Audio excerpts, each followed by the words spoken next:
welcome to Neocast, a podcast that brings you closer to your favorite authors. My guest today is Sullivan, the author of the Aftermath series that is available on Amazon now. But before we move on to the actual interview, I'm gonna let her introduce herself. Hi, I'm Alice B. Sullivan. I'm a 27-year-old writer. I was born and raised in upstate New York, and my love of writing goes to apocalyptic fiction, specifically zombies. So a lot of my stories are about infected and about the undead, and basically how civilization falls apart. I actually meant to ask you because I'm sorry, if my voice is cracking, it's because I'm a little bit sick. I meant to ask you because it's something that you wrote in your writer description. Why do you write about zombie apocalypse? Honestly, my fond of zombies came when I was a lot younger and I watched the Dawn of the Dead remake, and it scarred me. Like, it terrified me, but in like the best way possible. Like, I was so fascinated with it and the whole concept of zombies that from that movie I just started reading the books, I started watching the movies and playing the games, watching the TV shows, and I just thought the concept of civilization collapsing and the thought of just true horror of zombies is terrifying, and I love the horror genre as a whole. So I think that's one of the most terrifying things to me, and the most interesting is basically the dead rising. And so I just fiddled with that with writing, and I found that I enjoy writing it, and I think I'm the most comfortable writing in that genre because I can basically create the modern world and shape it into how I want it to be because of the collapse. And I think it's a lot more free to it's a lot more liberating, and I have the freedom to just create characters, scenarios, and how the setting will look based on what I see in my head. So I just like the whole concept of apocalypse, and zombies just happen to be my favorite subgenre of post-apocalyptic fiction. I've actually always believed in zombie apocalypse for some reason. And do you think that it's something that is likely or purely fictional to you? I mean, I think it depends. I think the whole concept of the dead possibly rising is purely fictional, but I think if we were to have anything similar to the concept, it would be some form of rabies rage virus. Like in 28 weeks and 28 days later, they have a rage virus, and I think that's more likely is scientists just messing around and creating something that just brings out our most violent urges to the point where they're uncontrollable. I think if anything were to happen, it would be an infected type scenario, like rather than yeah. the actual dead rising or people coming back to life, unless people try to mess with, you know, reviving brain cells. Then I have no idea. Science could go a long way. And with everything that is happening right now concerning natural disasters, do you think it's more likely to have a zombie apocalypse or an apocalypse that would be linked to climate change? So I'm not, that's a tough one. So as I said, like I think if we were to ever have that, it would be science related, where people create something they shouldn't have, and it just kind of got out of control. Climate change and that scenario would be man, like humans, getting in the middle of things they shouldn't, obviously. But I think at this point, it would probably be more plausible for climate-based apocalypse rather than infected or zombie. I mean, we do have like a pandemic going on, obviously, but as opposed to like an actual apocalypse, I think it's more likely that a climate change would cause something because nature is just so powerful, and honestly, even when nature dies, it comes back to life. So, yeah. And moving on to the Aftermath series, what was the inspiration behind the story? I mean, the first volume of the Aftermath series. Yes. So The Collapse is book 0 in my planned trilogy called the Aftermath series. So I've had this universe for over 5 years now, and it actually started as a full-length novel, which is going to be book 0's sequel. So the sequel started as book 1, and I had my main character, her name is Sadie Gallagher, In my sequel, she is 18 years old. And to create her character, I created her backstory and her determination, her motivations, her trauma, and everything she had went through during the outbreak.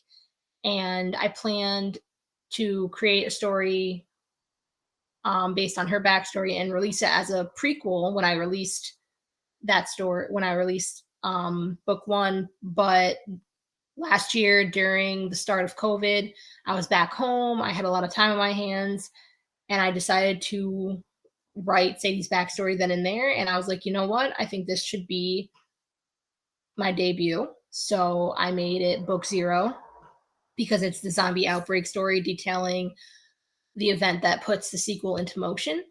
And it was only a novella, so it's not a full length novel, but it is. So that was my inspiration, was Sadie's backstory. It started as Sadie's backstory, and I decided to make it book zero in my planned trilogy. Um, following it would be book one, and then after book one would be book two. So it's a 3-book series. And what I like about your stories is that the apocalypse, or the thing that I guess the catalyzer of those apocalypses is always well informed. And I wanted to ask, how many scenarios have you thought about before writing the story? So, as a longtime lover of apocalyptic fiction and zombies, I kind of think about the scenarios every day. And it happens like when I'm at work or while I'm at the grocery store. I think about, oh, I wonder what I would do if an outbreak just happened right here and there, and I had to think on my feet, like what would I do, where would I go, what would I use.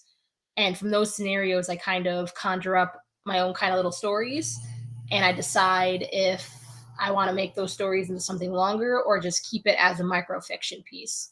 So as for like scenarios, I've thought about many forms that could create zombie like creatures or infected type creatures. It's all basically either nature based or science based, because I like to make my scenarios as plausible as possible, because I think that makes it a lot scarier, which I enjoy in the genre. Um, like for instance, in one of my short stories, I use blood parasites to create infected type people. So it's like a parasite apocalypse, pretty much. And they started out as a cure for leukemia. Is that genre close to what you usually read? It is, yes. I love reading zombie books. And if I like the author, I will branch out to the author's other books, even if they're not zombies. But I mostly love to read horror and or sci-fi horror. What was the first, I guess, zombie related fiction that you wrote?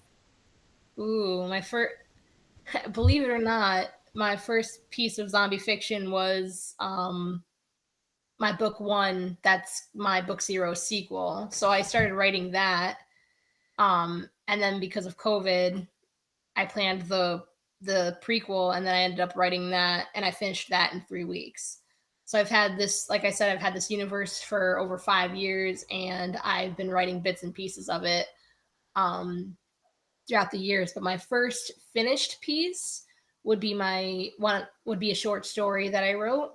That's actually a companion story to my universe. Um, so I like to connect all of my stories together, and I plan to pull all those short stories together eventually to make like a collection. And was that actually the first fiction that you wrote in general? No, the first fiction I wrote in general was when I was in middle school. I wrote, I tried my hand because I was just starting out at writing. I just went all in and I wrote this horror novel about a group of teenagers being chased down by multiple killers. I don't really remember the rhyme or reason for it. I just liked horror, and I don't know where my brain was when I think I was like 12 or 13 years old when I wrote it. Um, I can't even remember the title of it, but I finished it. Yeah. That was the very first piece of fiction I've ever written besides like poetry when I was like 12. Has anyone read that novel? Um my 6th grade English teacher read it. What did they Um say? they were a little concerned because it was horror and I was so young. They asked me like what kind of movies I watched and I was like I watch horror, like, Freddy Krueger and stuff. Like I've watched Jaws, It, Chucky, and they just like kind of stared at me, and I was like, I don't know.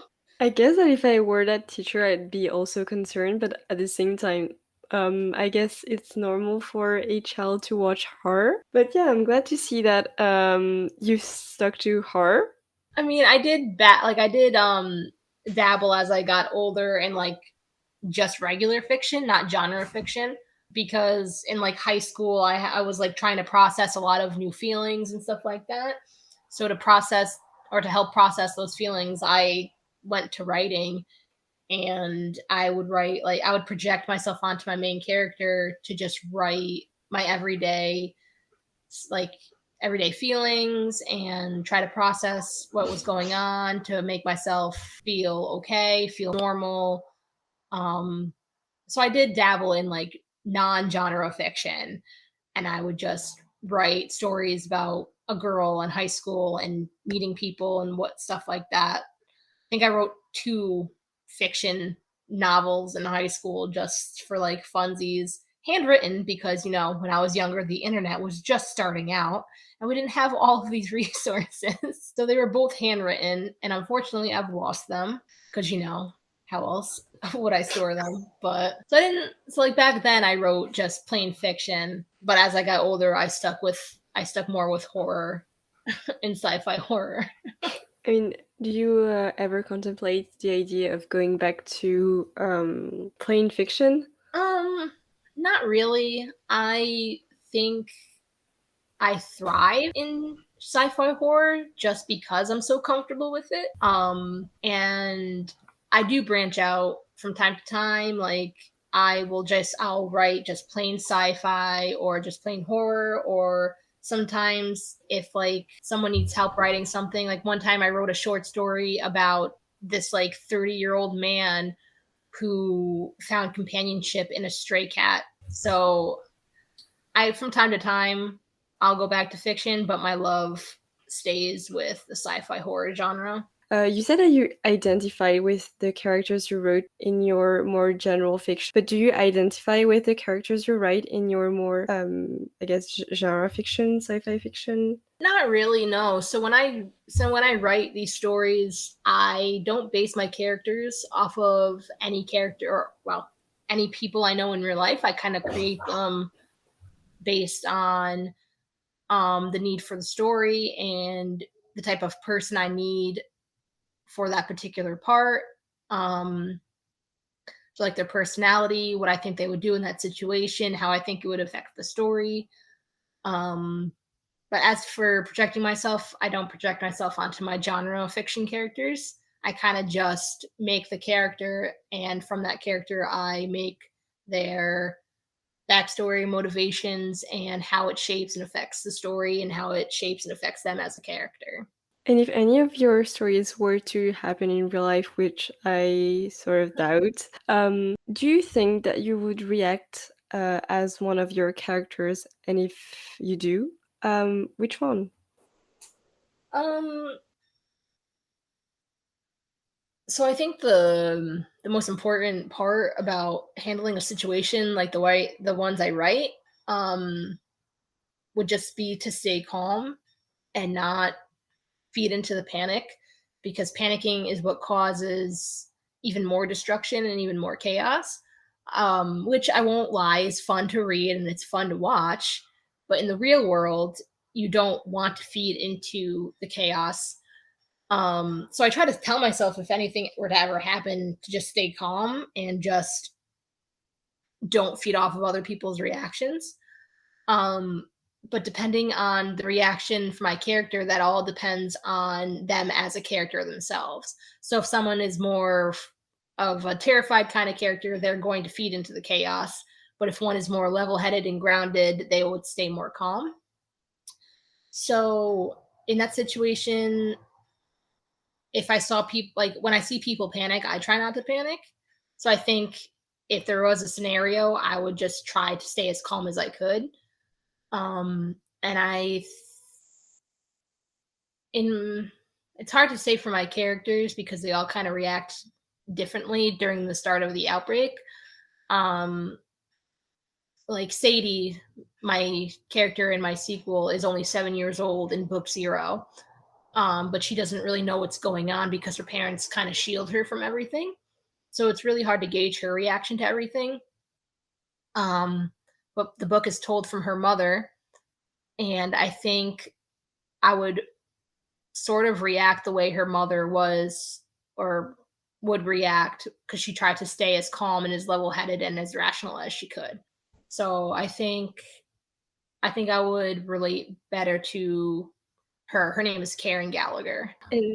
In the Outlands, the characters are also very young, and what is impressive is how they have managed to, as they said, stay calm and be more grounded. And do you think it's a reaction that would happen if that scenario were to happen in real life? Especially since, like, when you're young, um, people tend to think that when you're young, you don't understand things, but it's not actually true. And what I like about your story was that they were very courageous, very brave. It didn't feel like they were children or teenagers, which is something that I liked about it, especially in that genre. So yeah, do you think it's a sort of attitude that I guess young people would lean into in that type of scenario? So it so it really isn't that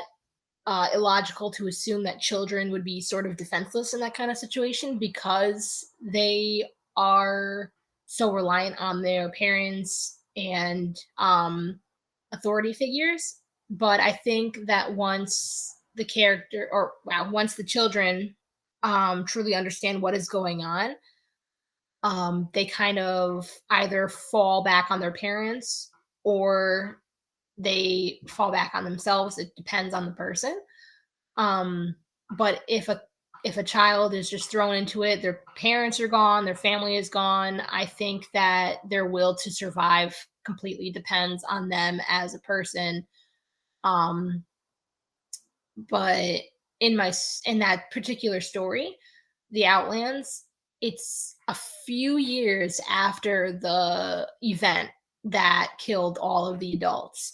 So at first, all the children were terrified. They had no idea what to do because all of the adults were gone. They had to fend for themselves.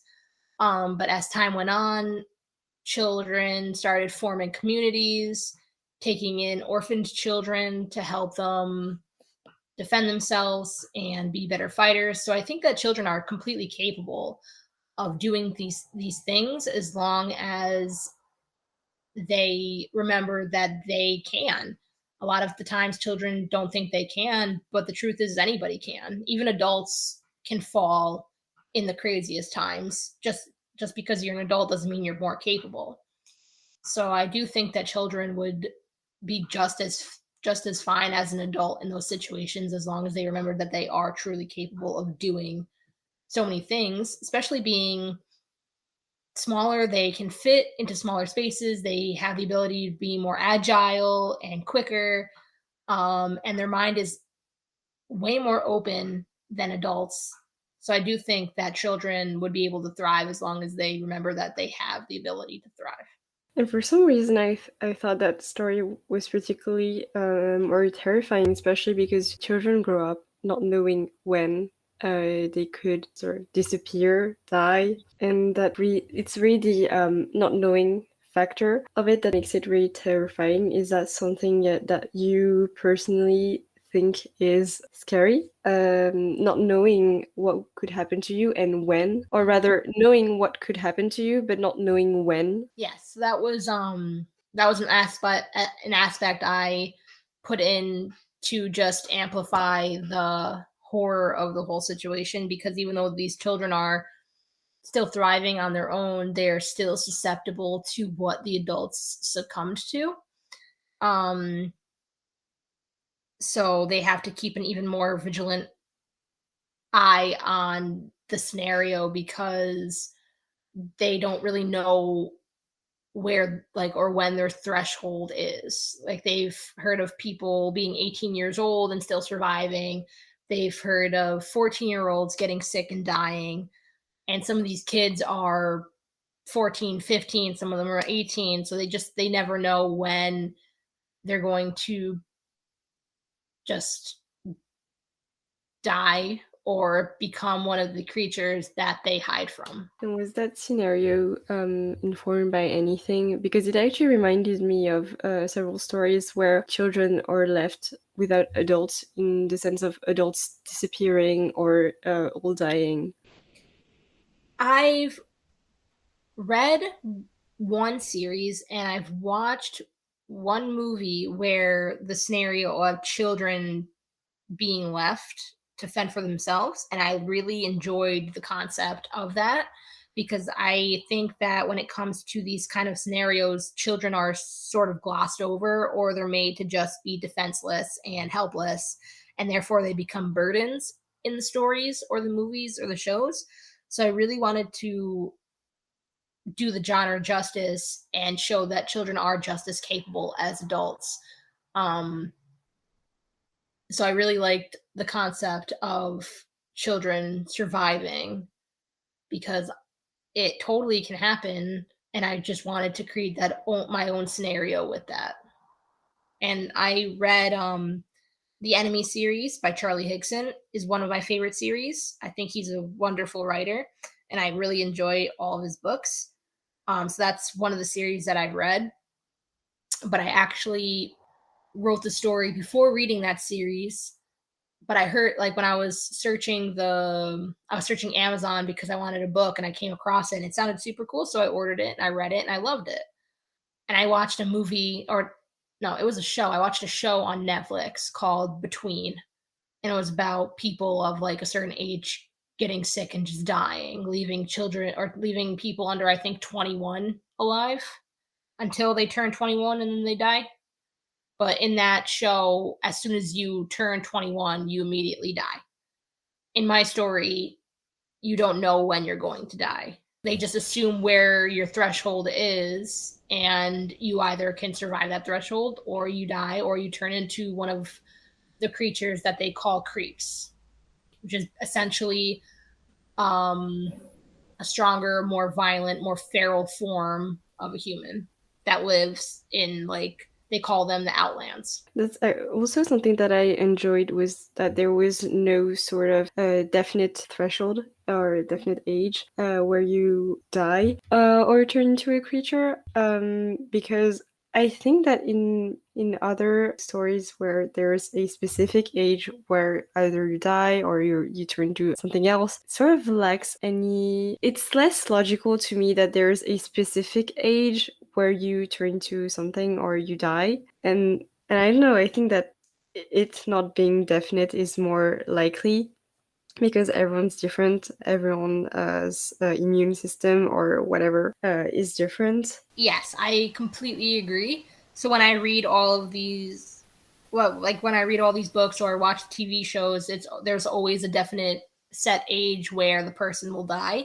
And I think that kind of lacks a certain suspense that could have been created with the scenario. And so with my story, I wanted to create that suspense and that fear and that just ongoing paranoia and anxiety of you not knowing when it'll happen, but you know that it can at any time. But specifically in my story, what causes the toxin that makes people sick is released from these bioengineered flowers that the children call crawlies. There are these beautiful yellow flowers that create vines, and they sprout in random patches. In the story in particular, they're currently in what the children call the Outlands, which is just a giant forest that they are not allowed to go into.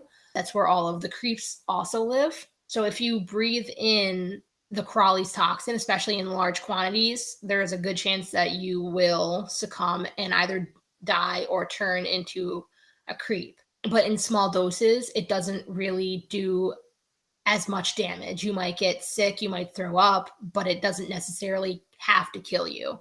Or it can. It totally depends on the person because, as you said, every individual is different. Their immune systems are different, their tolerances are different, their bodies in general are just different.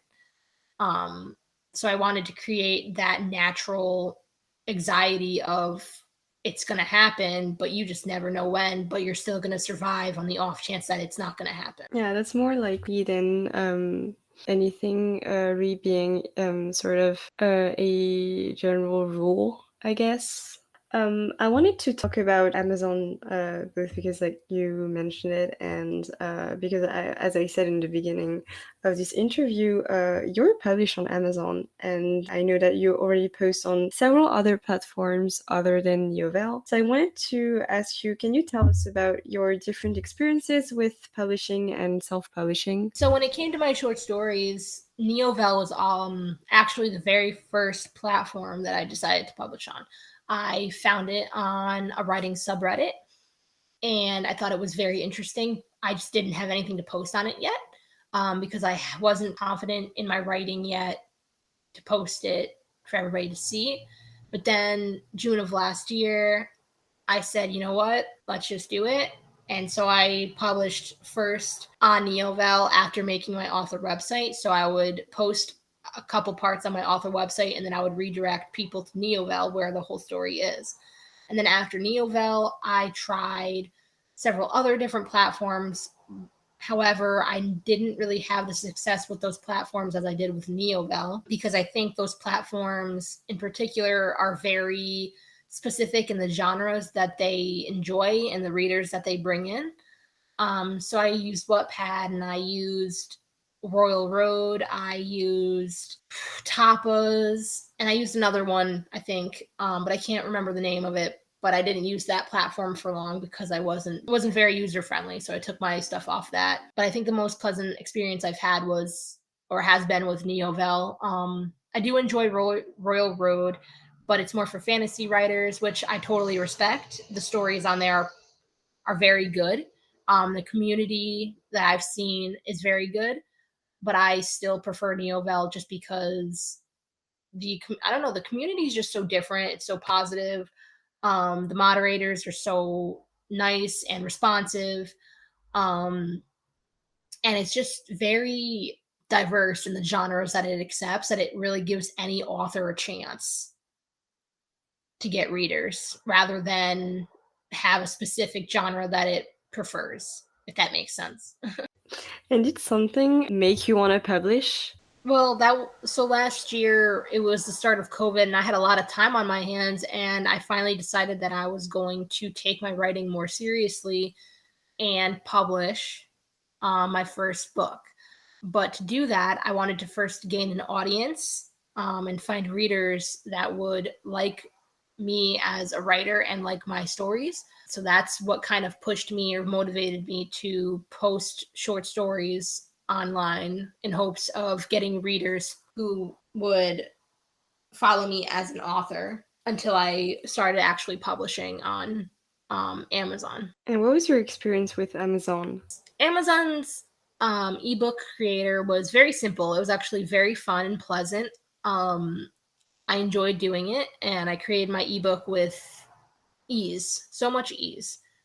However, when it came to my paperback, in I'm still I'm still doing it, unfortunately. I'm finding Amazon's specifications a little difficult because I followed all of their specifications where when it came to margins and the bleed of the cover. But every time I uploaded the picture, it still didn't fit the margins or it still was blurry and it didn't look good. So I used their cover template that I downloaded onto the Photoshop application where I altered it how they specified keeping the text within dotted lines, keeping the picture within dotted lines, and knowing where the bleed was for the cover, where they will cut the book to meet the trim size. After that, it looked perfect. I uploaded it. Amazon accepted it, which meant that I did everything right. And I was very excited to order my proof copy, which came the other day. And I was very excited to hold my book in my hand. It was very surreal. However, the bleed margins of my book were incorrect, which now I have to figure out why they were incorrect, because when I uploaded the file to Amazon, they told me I was correct. So I'm not entirely sure. But I think the most difficult part has been the cover formatting for my paperback, unfortunately. But everything else has been very easy, and very pleasant, um, with Amazon. And that's why I kind of went with it, because it was the easiest thing for me to do, working full time. My full time job is very demanding, and so I don't have a lot of time away from my job to deal with anything that's too difficult. Because I get home at 9:30, 10:30, 11:30 at night because of my job. And so Amazon was the easiest thing for me to do, and it was very pleasant. I'm just still working on the cover formatting, unfortunately, for the paperback. And when did the process start? The whole process started back in April 2020, where I first started writing my book. It took me about 3 weeks to finish the first draft, and from there on, I edited how I saw fit, and then I got beta readers, and after beta reader, I would edit accordingly based on feedback or anything like that, or I edited the more I read it and the more I wanted to add. So after, I think, over 10 beta readers, I booked my cover artist and I created the concept, and I asked my cover artist to recreate it, and he did a phenomenal job. And then from there, I booked an editor who wasn't going to be able to edit it until April 2021. So I had to then wait until then, which was completely fine. I was in no rush to publish, so I didn't mind waiting for the editor I wanted, because I knew that they would do a wonderful job, and they did do a wonderful job. And so once April 2021 rolled around, I got it edited. And after I got it edited, I reread it again, see if I wanted to add anything else. And then I started the whole process on Amazon. I set a specific launch date that I thought was very reasonable to be able to format and get everything ready for that specific release date. So yeah, this process officially started last year, 2020, in April. And it will end on August 12th when my ebook finally launches. Have your family ever read anything you wrote? Yeah, they have. My family's very supportive of my writing career. And funny story, I showed my mom that my ebook was on pre-order. She immediately bought it. And she's like, I don't have a Kindle. I was like, Mom, why did you buy it then? She's like, I don't know, I just wanted to have it. I was like, Mom, cancel the pre-order. You don't have a Kindle. And she's like, no, I'll just give it to someone else. I was like, that's not how it works. She's like, I just wanted to support you. I was like, I understand, but you don't have a Kindle. There is no reason to buy it. I love my mom so much. She's a wonderful woman, and that just made me laugh so hard. Well, I guess that now you have a Christmas gift idea for your Yeah, mom. right. Yeah, right. Or she can wait for the paperback version. She is expecting a paperback version, and she wants it signed. And I was like, yes, you can have anything you want, Mom. Yeah. I mean, I guess she would know your signature by now, but yeah. But yeah, she must be very proud of you. Yes, my family's been very supportive the entire time. I will send them stories from time to time for them to read. They enjoy it. They're my family. I just like keeping them involved in my life, because we're just that kind of family. So they're very excited for me. Are they also into horror fiction? I would say yes. My oldest sister and I watch horror movies all the time together. She just can't do anything that's like too realistic. So like She can't do a lot of the slasher films because she just thinks that's too realistic. But she'll watch the ghost movies with me. She'll watch the zombie movies with me and stuff like that. My other sister is very into horror, and my brother also loves horror. I think my mom doesn't mind it. Can't remember many movies watching, like many horror movies her and I would watch together, but I don't think she minds horror that much. Yeah, it's just not her preference, I guess. I know she watches The Walking Dead, so like I know it doesn't bother her. I guess you have that in common, the interest for zombies. Yeah, I got my oldest sister into The Walking Dead also, so like me and her watch it together all the time. I also wanted to ask you because you mentioned having beta readers, and it's something that many authors are wondering how to get. How did you find your beta readers? Oh goodness. So for my beta readers, I had a couple people I knew as authors who were willing to read it and give me feedback. I went on Reddit and used a subreddit called our beta readers, and I found a couple beta readers on there who were remarkable. We would swap stories, and so I would read their stories, provide feedback. They would read mine and provide feedback.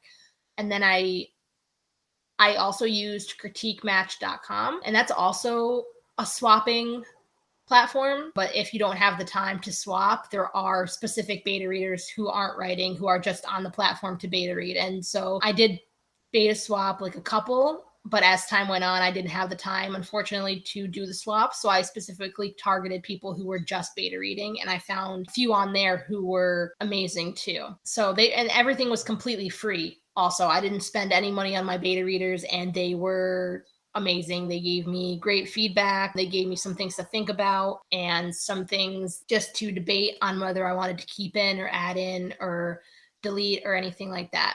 So writers don't have to spend money on beta readers. There are free options, obviously. Money is tight, and sometimes you are going to find the people who aren't the best, but you will find really good readers. Like I think I've only had maybe one unpleasant experience with a reader where their feedback didn't really help me as a writer, but that writing relationship didn't last long. But other than that, over the 10 plus that I found, it was only one poor experience. And the rest of my beta readers were amazing, and they all loved my story, and they were all happy to give me feedback. They know about the Amazon launch? They do. So many of the beta readers that I had, I actually asked to be my ARCs, which are advanced review copies or advanced reader copies. I think that's also a very important step for self-published authors, is to find ARCs.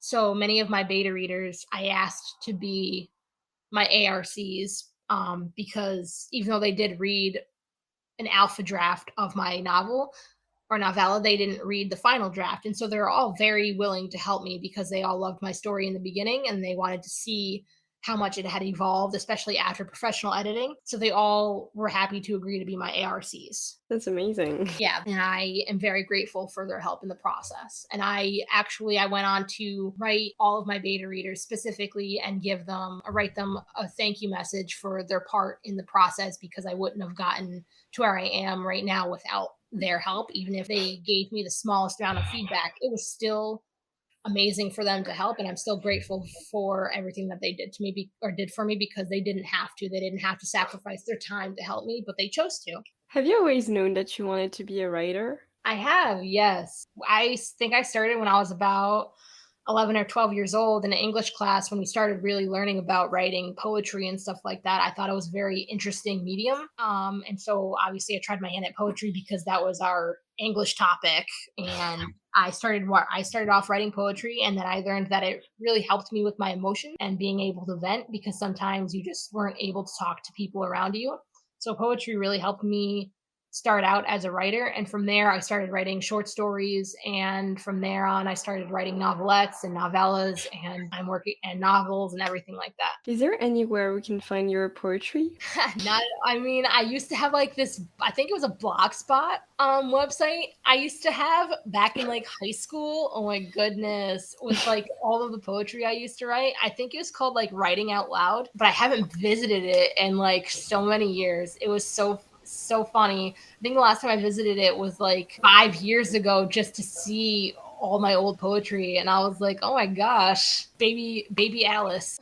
That's too bad. Hey, I mean, the blogspot is still up there. I never took it down, so it's like everything on the internet's forever unless you take it down. So I've never taken my blogspot down. So I'm pretty sure it was called Writing Out Loud, and it's still up there if anybody wants to check out angsty young Alice going through some processing feelings. It's up there. Have you experienced burnout since you started writing? So I try to never let that happen and I know many authors don't go by this, which is completely fine. No writer is the same. I don't think there's any set rules for writing, which there just shouldn't ever be any set rules for how you write or how you cope with writing. But for me personally, what works for me is I work on multiple projects at a time. So if I feel like I'm getting burnt out on one story, I will go to another project and I will work on that project, because then it makes my brain think about a different scenario, and that brings back the creativity in my mind to then recycle, and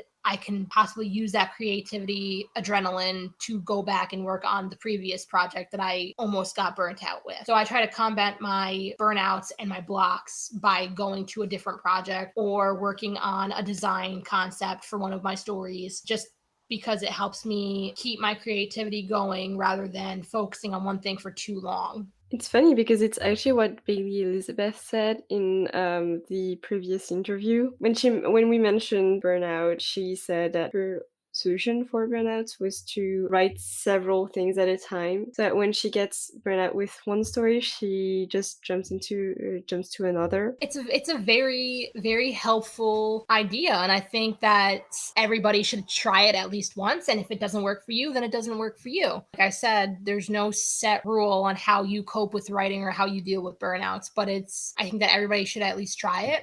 Moving on to another topic, I don't know if many people know this, but we closed Pride Month with one of your books, Destination Tomorrow, and with that was a very inspiring message about pride and queer representation. You also wrote a blog post that was featured on blogger Ramona Mead's website, and that post was about why queer representation matters. Can you tell us how that happened, how Ramona approached you if she did? As a self-published author, one of the many things that people suggest for you to do are look for bloggers and bookstagrammers who would be interested in your book, to read the book and possibly review it. So I was doing my research on possible bloggers and bookstagrammers, and that's when I found Ramona. However, when I search for these types of things, I like to actually look at the person's blog and get to know them as a blogger and as a reader and as a person as a whole. So I was looking at her blog, which, I don't know, it was just a different type of experience, because she had so many personal things on there. She had a photograph of her and her grandfather and a very heartfelt message that just made me cry, because it got to me very personally. And even though she wasn't a reader that would like my genre, I still felt the need to message her to tell her that her blog was very inspiring and very personal.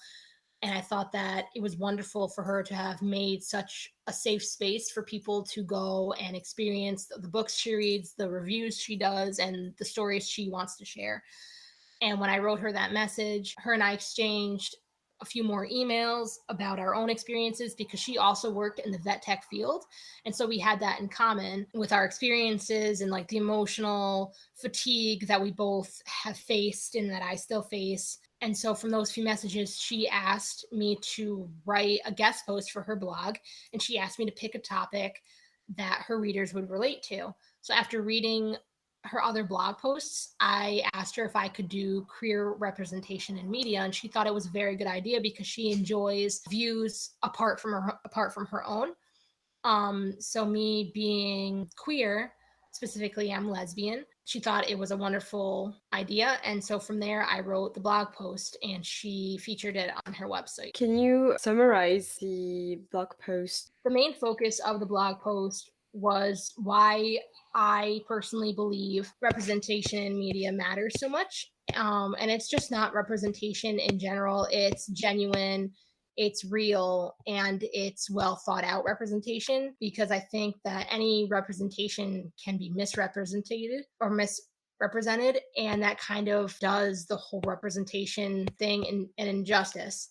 And so my main focus was it needing to be actually genuine and do the actual representation justice, or else it could actually do damage. So I said how, like, what it means to me as a part of the LGBTQ community and what I think it can be for the LGBT community as a whole. I also spoke about my favorite author who often represents the queer community in her books, and I talked about a book in specific of hers that I really related to the main character of. And I said that I also like to include queer representation in my stories. But when it comes to my stories in particular, I won't really make the sexual orientation or the gender identity anything to note.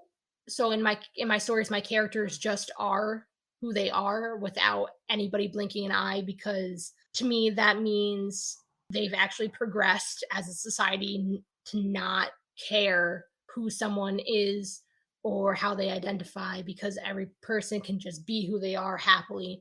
And I know that's not how it is in the real world, but when it comes to my stories, I like to write the change I want to see in the world. And the change I want to see is people just being able to be themselves without anybody having to give them a dirty look or them to ask questions. So I think as a whole, genuine representation in media it means more than just representing the community. I think it's very important for the progress of society in general. And I think there's a debate about whether or not a book featuring queer characters, queer main characters, should be labeled as an LGBT book or shouldn't have any specific label regarding that side of the story. Do you think that if a book features an LGBT character or an LGBT storyline, should that be a genre? Should being queer be a genre? Or should LGBTQ plus be a genre, which is something that I've seen on other platforms? So as of right now, we are the queer community in general is a minority, and therefore media is our only true outlet to really read or watch or listen to any sort of people or characters that we can relate to and escape with. So I think as a whole, LGBTQ plus content should be its own genre, because we're such a minority that we search for these books in particular. And so having the genre in general gives us an immediate place to just look for the books that we want to look for, rather than having to search through thousands and thousands and thousands. We can just go straight to a genre and know that these books are going to be what we're looking for, and we can see easily if the content is what we want. So I do believe that it's a very good idea to have these books be in their own genre, just because we are searching for those books, and it's just easier for us to find these books if it's its own genre or label tag. In that debate, I was rather on the other side of the argument. Well, for me, mentioning that a book is in a certain category and that category being someone's sexuality or gender was kind of counterproductive, especially because that was sort of set as the default, or rather being straight or cisgender was sort of considered as a default and queer was the other option, because like you won't see straight as being a genre. So yeah, I like to have your opinion because I haven't seen it that way. I think because we're still trying to progress as a society, that having it as a genre helps us a lot, just because we're still searching for that escape and we're still searching for characters we can relate to, because we want to see people like ourselves have those happy endings. We want to see people like ourselves be strong and fight the monsters and win, and we want to see us find love, because sometimes we feel like we're not strong, or sometimes we feel like we're unworthy of love, or sometimes we just feel like we're not going to have a happy ending. So we search for those happy endings in these books, and so that's why I think the genre is very good for us right now. However, if we ever do get to the part where, or the point in society where it's not such a taboo, I don't think the genre will be needed. However, right now, because it's such a big thing for everybody's personal reasons, I think the genre helps, especially youths, just being able to go to that section and know that they're going to find what they want to find rather than having to search through all of the regular romance books where it is a man falling for a woman. We can just go straight to the LGBTQ plus section and know that we're going to find a book with transgender characters. We're going to find a book where a woman falls in love with another woman and she finally gets that happy ending, or a man falling for a man and they get that happy ending. So I think right now it's very important, but if we ever do finally progress as a society where we can just stop treating it as such a taboo, I don't think the genre will be needed, because again, that will just keep separating us as a whole. And the more we separate ourselves, the less progress we make as a society. But right now, because there's such a rift between us, I think it's very good to have that genre, especially for youths, because youths in particular are having the hardest time finding themselves and accepting themselves. And there's also the added struggle of having genuine representation. And I specifically think of all those stories that feature a lesbian romance where it's overly sexualized. I completely agree. So there's the other issue when it comes to representation where it's misrepresentation, and unfortunately there will be queer characters who are over sexualized and fetishized, and that is the misrepresentation that sets us back as a community, unfortunately, because we're not seen as people, we're seen as our identities or our orientations, and that kind of representation sets us apart from being the people we truly are. So there are many, especially in, like, I don't know the proper term, but like earlier works where representation was just coming out and stuff like that, it was often misrepresented. And for example, we would have queer women fall in love with each other, but one has a husband or they have a boyfriend, and the only way they can be with the woman they love is by cheating on their boyfriend or their husband. And that kind of romanticizes cheating and kind of makes it look like queer women can't have their happy ending. And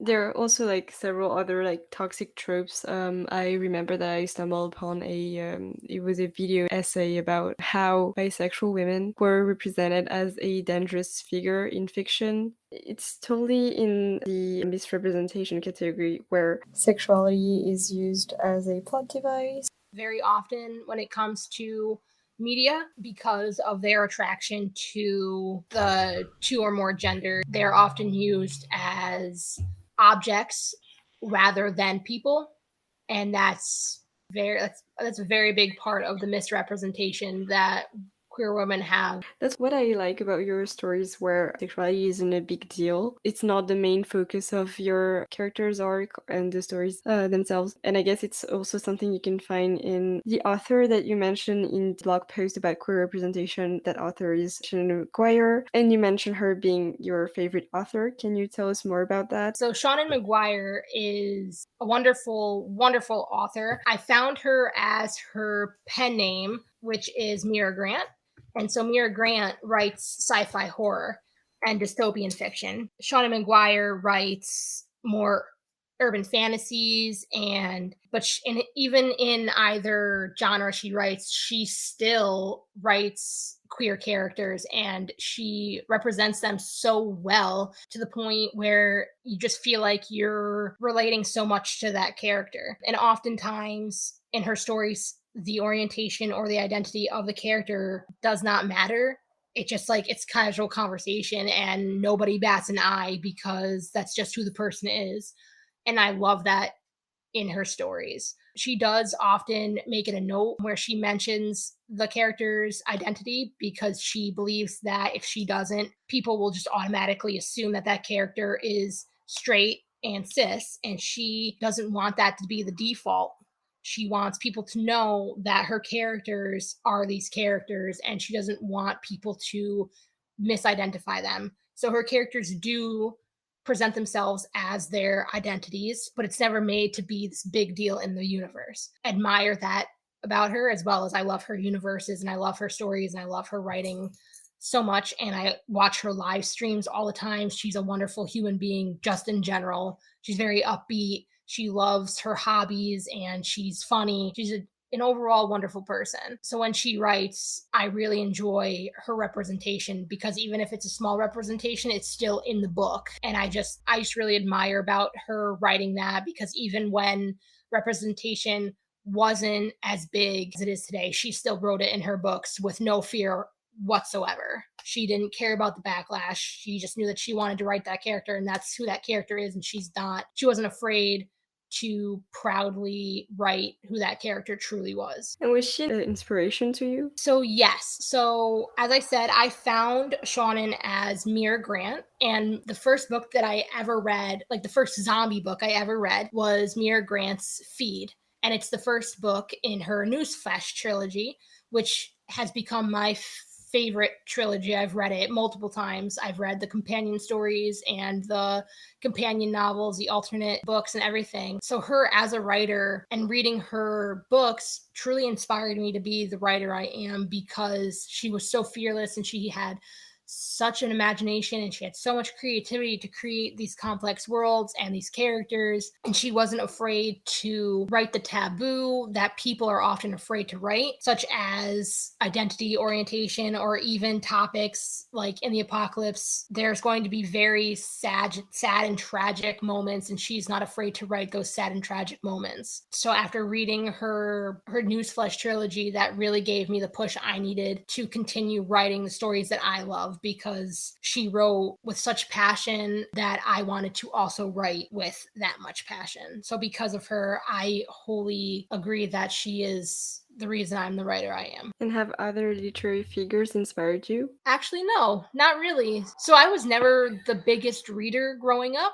For some reason, I couldn't focus when I was reading. I would reread paragraphs over and over and over again, and I couldn't retain anything that I read.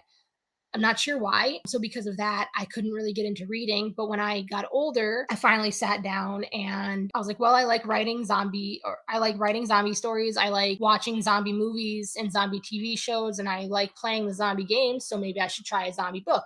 Maybe I've just been reading all the wrong books. So I found her book, and her Mira Grant's Feed is the first novel I've ever finished that wasn't mandated for me to finish like in school with English classes. So her book was the first book I ever read and finished willingly. And because of that, she's been such a big inspiration and figure to me as an author and as a human being. And from her book, I continued reading her other books and I continued reading zombie books in general. So Mira Grant was basically the key that opened the door to me finding my love for the written genre because I was reading all the wrong books growing up, and that's why I couldn't get into it. But then I found out that I love reading zombie books, and so I just did it. And because of my love for zombie books, I went on to read more horror and sci-fi horror, specifically her other books, because she is my favorite author. So she's really the only figure I've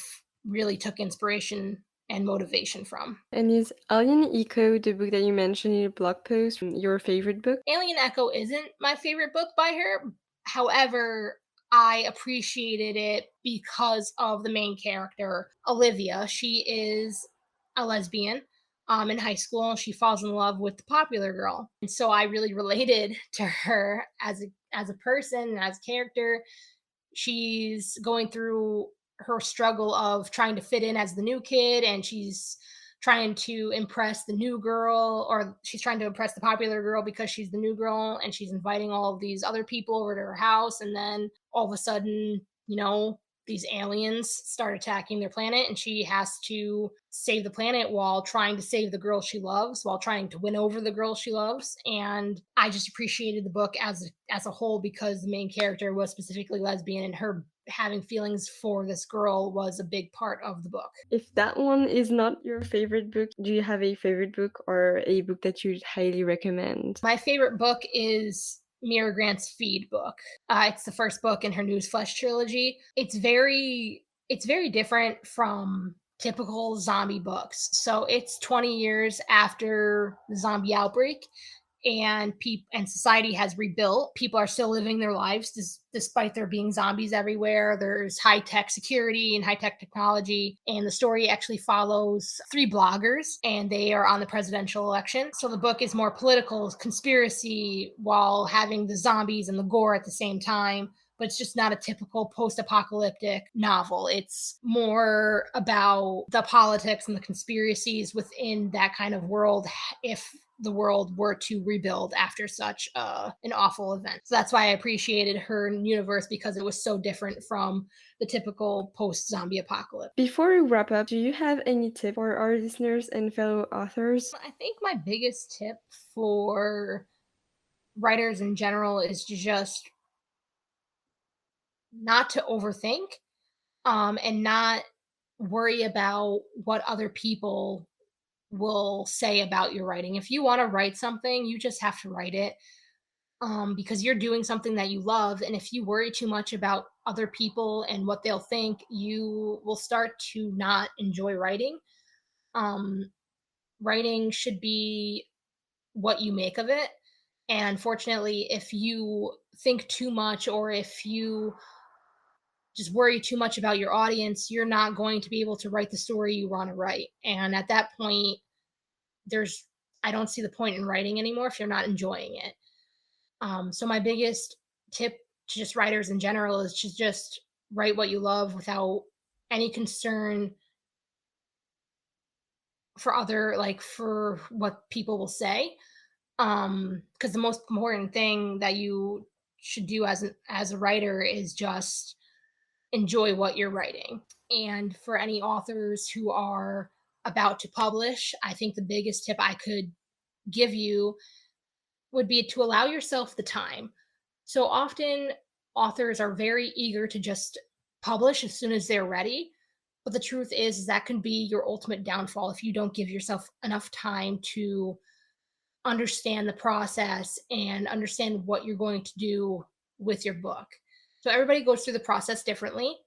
For me personally, it was finding beta readers, editing, finding my cover artist, and finding my professional editor, finding ARCs. But everybody's process is different. However, even though I was ready to publish back in 2020, I still chose to wait until my professional editor looked it over a year later. And I was completely okay with that, because I thought that my story deserved to be the best it can be before I published it. So I was very patient. And because of my patience, I think my story is better off because of my patience.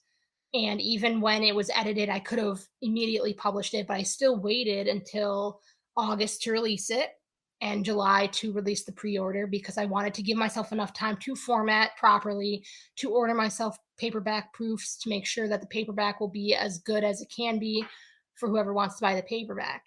And if I didn't allow myself enough time, I would have been scrambling, I would have been rushing, I would have made a mistake, and that's not fair to my story or my readers. I think that any author should just give themselves enough time. You will publish. Just because you publish earlier doesn't make you more of an author than publishing later. You have the resources, you have the time, and the best thing that you can do for yourself is just give yourself enough wiggle room to make sure everything is as best as it can be, because your story, your characters, your readers deserve the best from you as an author, and you deserve the best kind of story to come out of your writing. So I do suggest all authors just give themselves enough time rather than think that they have to publish as soon as possible. You are still an author whether you published 2 years ago. You're still an author if you publish tomorrow or in 3 years. It doesn't make you less than an author. That's such a great tip. I think it's very inspirational, especially because so many authors are afraid to publish because they don't think they're good enough, or for several other reasons. So I think it's great to emphasize how patience is important for that process. So yeah, thank you for being here with us. Thank you for having me. I really enjoyed talking with you. And I seriously, seriously, deeply hope that none of what you write will ever happen in real life. I mean, hey, like I said, if it ever happens, you just gotta remain calm and just don't leave your house. Everybody else will be crazy, leaving their houses, trying to drive away. The best thing you can do is probably just stay in your house and board up your windows and door, and I think you'll be fine. For the people who are listening to this podcast, let us know your thoughts on our social media. And until next time, keep on reading and stay safe.